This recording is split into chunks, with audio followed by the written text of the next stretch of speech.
तो यार आज अपन सीखेंगे कमेंट्स एंड नेम स्पेस के बारे में। कमेंट्स होते क्या हैं किसी भी कोड में, अपन कमेंट्स लिखते क्यों हैं, उनसे अपन को प्रॉफिट क्या होता है और उनकी इम्पोर्टेंस क्या है। और ऐसे ही नेम स्पेस, अपन नेम स्पेस क्रिएट क्यों करते हैं, नेम स्पेस की क्या इम्पोर्टेंस है, ये सब आज अपन जानेंगे specific to C++ in CodeLite. Okay, so let's get started. सबसे पहले तो अपन देखते हैं what are comments in C++ programming. Comments are readable explanations, source code explanations, notes, मतलब anything that adds meaning to what the program is doing। मतलब कि कुछ भी ऐसी चीज़, कोई भी explanation हो सकता है, कोई भी note हो सकता है, कोई भी ऐसी चीज़ जो कि लिखने से आपको प्रोग्राम थोड़ा बेटर तरह से समझ में आए, आपकी अंडरस्टैंडिंग थोड़ी इंक्रीज हो। ठीक है, इसलिए अपन कमेंट करते हैं ताकि प्रोग्रामर को थोड़ा हेल्प हो प्रोग्राम समझने में। That's it. Okay.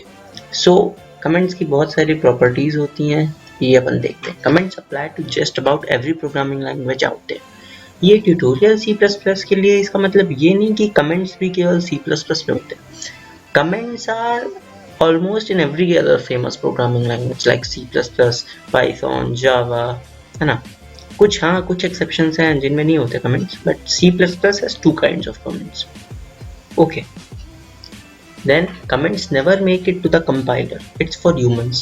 मतलब कि कंपाइलेशन के लिए कमेंट्स नहीं होते, कंपाइलर का और कमेंट्स का कोई भी रिलेशन नहीं होता आपस में, ये हम केवल अपने लिए करते हैं। Pre processor strips out the comments before the compiler can see them.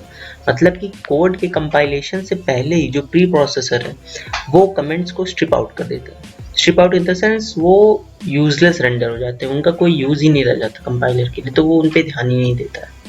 Okay, सो कितना भी कमेंट हो उससे अपन को कंपाइलर एरर में नहीं आता, कोई टाइप का एरर नहीं आता उससे, वो अपन केवल अंडरस्टैंडिंग के लिए करते हैं। ओके, तो अपन ने देखा था C++ has two kinds of comments। तो अपन देखते हैं ये तो कमेंट्स हैं कौन कौन से। First kind of comments, double forward slashes. First kind of comments अपन करते हैं दो फॉरवर्ड स्लैश लगा के। ये जैसे कि मैंने दो फॉरवर्ड स्लैश लगाए तो ये क्या हो गया, comment. This is a comment.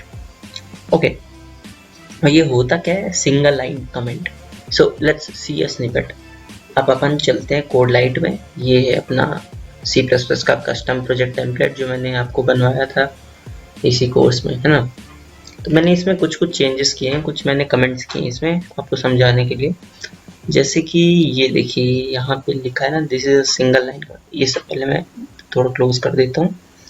Okay, सो ये दिख रहा है ना, this is a single line comment. इसमें ये जो डबल फॉरवर्ड स्लैश लगा है इसी की वजह से ये पूरा कमेंट हो गया। ये this is a single line comment. जो डबल फॉरवर्ड स्लैश होते हैं ये केवल एक सिंगल लाइन का कमेंट होता है।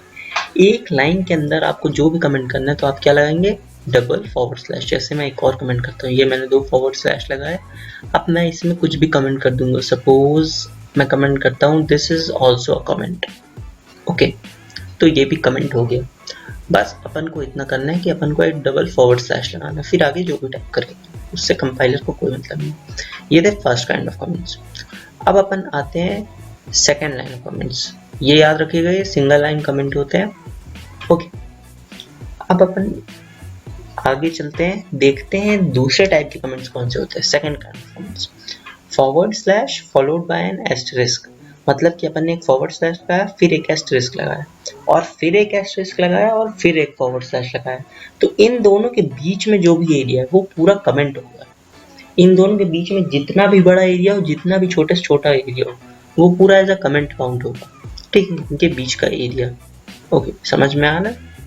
ओके, तो अपन को केवल इतना करना है, जैसे कि अपन कोडलाइट में देखते हैं, ये मैंने किया मल्टीपल लाइन कमेंट। मैं इसको खोल लेता हूँ, ये multiple, this is a multiple line comment. ये मैंने फॉरवर्ड स्लैश लगाया, फिर एस्टरिस्क, फिर एस्टरिस्क, फिर फॉरवर्ड स्लैश, इसके बीच में दो लाइन का मल्टीपल लाइन कमेंट कर दिया मैंने। ओके, ये भी याद रखना अपन को। We can also define the whole code with standard name space. मतलब कि जब अपन कमेंट करते हैं तो नेम स्पेस कोई लेना देना नहीं ऑब्वियसली, क्योंकि कंपाइलर कोई लेना देना नहीं उससे, है ना। तो अपन को नेम स्पेस से फर्क नहीं पड़ता कमेंट्स में, कोई भी नेम स्पेस यूज कर सकते हैं अपन। कमेंट्स कर रहे हैं तो नेम स्पेस से कोई लेना देना नहीं। ये थे second kind of comments. Comments are very essential part of a complex code snippet.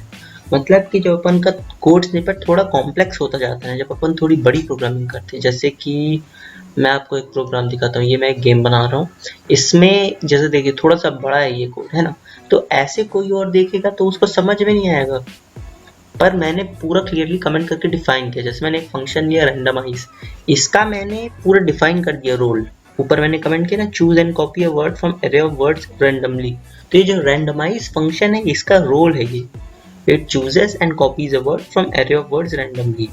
तो ये इजीली समझ में आ गया, बस इसी वजह से थोड़ा सिस्टमैटिक लगता है कोड, और कोडर्स को थोड़ा समझ में आता है बहुत जल्दी कि इस रोल है क्या इस लाइन का कोड में। ओके, सो आगे चलते हैं, देखते हैं नेम स्पेस क्या है।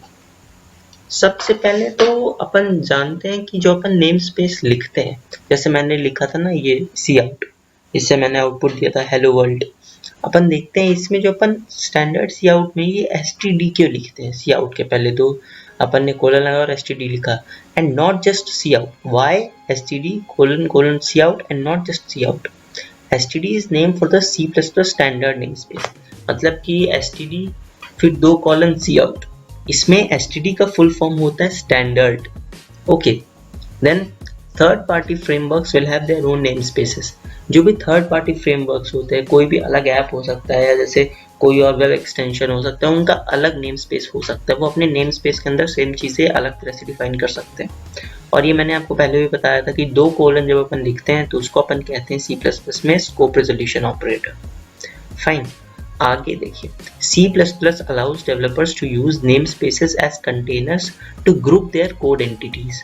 ये बहुत ही अच्छा फीचर है नेम स्पेस की वजह से कि अपन की जो भी कोड एंटिटीज हैं उनको अपन एक कंटेनर में वो कर सकते हैं, कंटेन स्टोर कर सकते हैं, जितनी भी अपन की कोड एंटिटीज हैं उनको अपन कंटेन कर सकते हैं अलग तरीके से एकदम सिस्टमेटिकली। तो ये डेवलपर्स के लिए बहुत ही एडवांटेजियस हो जाता है ना। Okay. Consequently, I can create a namespace called Sudha and I could define cout within that namespace। मैंने कोई रैंडमली नाम चूज कर लिया, सपोज सुधा, अब मैं इस सुधा नाम का भी नेम स्पेस बना सकता हूँ और मैं उसके अंदर भी cout डिफाइन कर सकता हूँ विदिन दैट नेम स्पेस। सो अब किसी और प्रोग्रामर को अगर मेरा वर्जन cout का यूज करना है तो उसको क्या टाइप करना पड़ेगा, केवल इतना सुधा स्कोप रेजोल्यूशन cout, बस इतना टाइप करते ही वो इस नेम स्पेस से cout ले देगा। Okay, so then namespaces help eradicate naming conflicts on many levels। namespaces से कई तरह के naming conflicts eradicate होते हैं, कई levels के naming conflict से बहुत बड़ा error भी आ सकता है, और कोई अगर आप जैसे ऐप बना रहे हैं, कोई बहुत बड़ी कॉम्प्लेक्स कोडिंग कर रहे हैं, तो उसमें थोड़ा लीगल बाउंडेशंस भी होते हैं सेम चीज़ के, है ना। तो अपन हमेशा सेम वर्ड नहीं यूज़ कर सकते, अपन को कुछ इरेडिकेट भी करना रहता है, थोड़ा क्लैरिटी के लिए अपन अलग यूज़ करते हैं अपनी नेम स्पेस। लेकिन अगर अपन को ऐसा चाहिए कि अपन को कुछ बेसिक फंक्शंस अलग नेम स्पेस से चाहिए, कुछ और स्पेसिफिक फंक्शंस अलग नेम स्पेस से चाहिए, तो अपन ऐसे डिफाइन कर सकते हैं, जैसे यूजिंग स्टैंडर्ड सी आउट। मैं आउटपुट किससे दे रहा हूँ, स्टैंडर्ड नेम स्पेस से, इनपुट किससे ले रहा हूँ, स्टैंडर्ड नेम स्पेस से, लाइन किससे एंड कर रहा हूँ, स्टैंडर्ड नेम स्पेस से। ये तीनों मैंने कोड लिखने के पहले ही डिफाइन कर दिए। अब अगर मेरे को कुछ और चीज़ करवानी है कंपाइलर से, तो मैं चाहूँ तो इनके अलावा भी मैं इन जनरल एक नेम स्पेस डिफाइन कर दूंगा।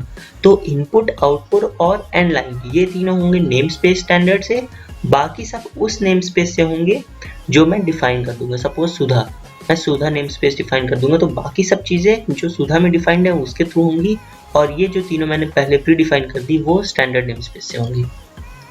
सो ये बहुत हेल्पफुल हो जाता है प्रोग्रामर के लिए, है ना, काफ़ी सिस्टमैटिक हो जाता है।